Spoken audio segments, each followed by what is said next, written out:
Hello and welcome to another Brett Plays video. Today I am taking out a B-2 Spirit. Yes, now okay, so I've done this before, and if you've ever seen my videos where I convert FSX aircraft, my guide number 5 showed how to do this very aircraft. Now, the reason I'm showing this off as a freeware aircraft is because somebody has actually got the permission to have this converted, put onto flight sim, so you don't need to do the conversion and you can just go in and grab this aircraft and fly it for yourself. Now, the aircraft that they've provided does have a folder issue problem with it. Read the comments down below. You do need to rename the folder. They may update that in the future, so just read the comments down below. There's basically, it doesn't show up in your hangar. You've got to go in, put the word alpha back in front of the B-2 Spirit folder name, and it all shows up. Now, their version also doesn't show the pilots from outside. Now, this is an old file that has been used and converted. I'm sure there will be eventually a payware version come out, but this one's actually pretty good for free. Now, all you have to do is put in your folder, change those names. Follow my guide on how to make the cockpit clear, because theirs comes black, but you can actually fly this without having to do all the conversion stuff. You also can see out of the cockpit, you just can't see in if you don't do the conversion part. We do have bombs in here. This particular version at the moment does not seem to open the door for the stairs, nor open the bomb bay doors. But if you have Model Converter X, and you know how to potentially put it to a button, or every time you put the park brake on it opens up, or water rudder, it is actually possible to do that with this. So let's go jump inside. Inside, you don't get to press your buttons. This is an FSX conversion. So what we have is, okay, it's gone for a white panel now. Normally they're black. If I just move myself back further, I can see they're static on the other side. Buttons are not pressable. That's just not possible with FSX aircraft anymore. Cabin, look, it's got some room. It looks pretty cool. Computer systems, I'm guessing. Looks like an old floppy disk drive there. Actually, I think it is. I don't know if that's what they got here, but okay. Control E is to start up. How's that inside sounds? You can actually hear the outside sounds. I have turned it down because, well, let's go 100%. It does get quite loud.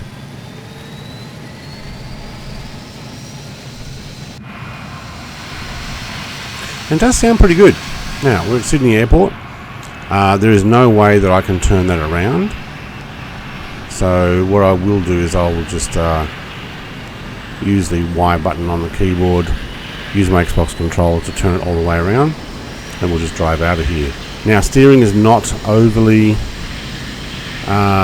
functional.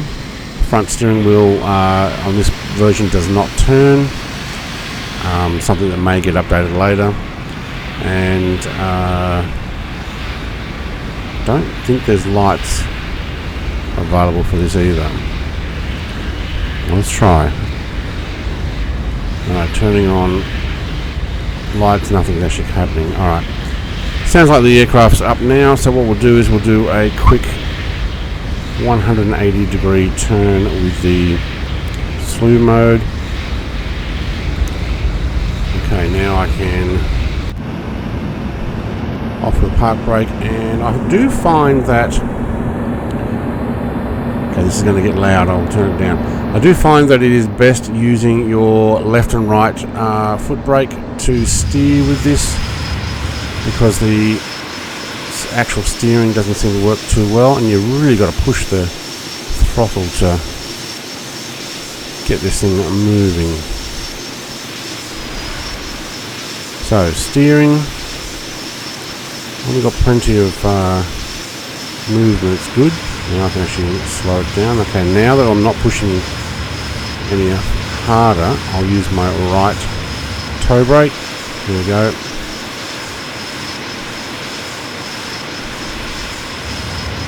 So when you're moving quite well, it'll steer okay. When you're not, toe brake. So that's full turn. You can see my pedals down the bottom.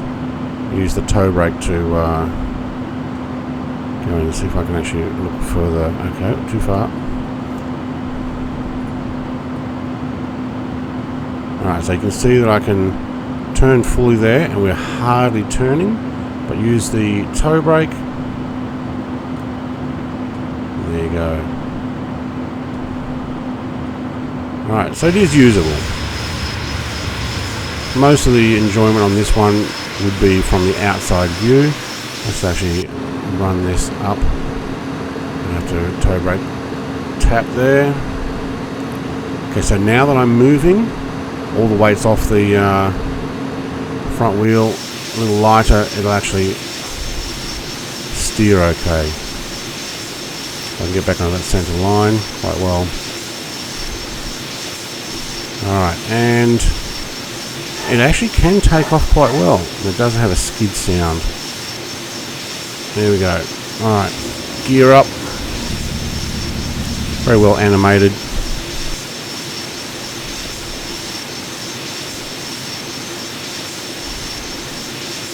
Do a climb and a bank. Banking is quite slow. I guess I could. There's full. It does tilt quite well. No idea what speed we're going. You see that lever just popped up. That's default view.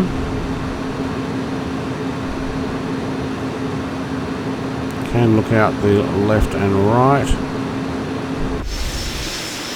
Back this off now. Altitude hold, heading hold, and autopilot all on at once. I think we can get this to direct. Yeah, okay, it's going to hold. Actually, holds pretty good. So there we go. And you could probably use increments. I'll turn the autopilot back off.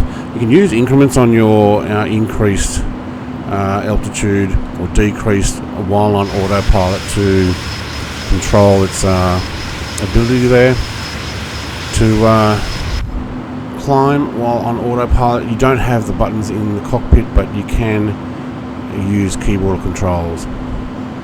See if we can get under the harbour bridge here without smacking into a boat. Take a $2 billion plane underneath the harbour bridge. Yeah, that's never going to happen. Let alone taking off from Sydney Airport. They have been visiting Australia though. The B2s have been up in the Northern Territory last year, if they're not still there. Right, we're going to take it back down for land, show you how well it lands. It's back off. We do have air brakes if we need them, deployed on the outside of the wings like that.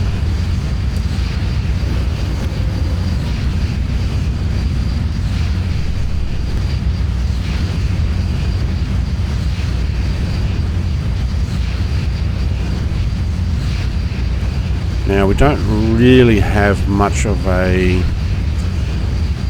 way to slip it in like with the rudder steer, but it does. There you go. Alright, well, yeah, it's actually pretty good. Now that's mucked up my approach.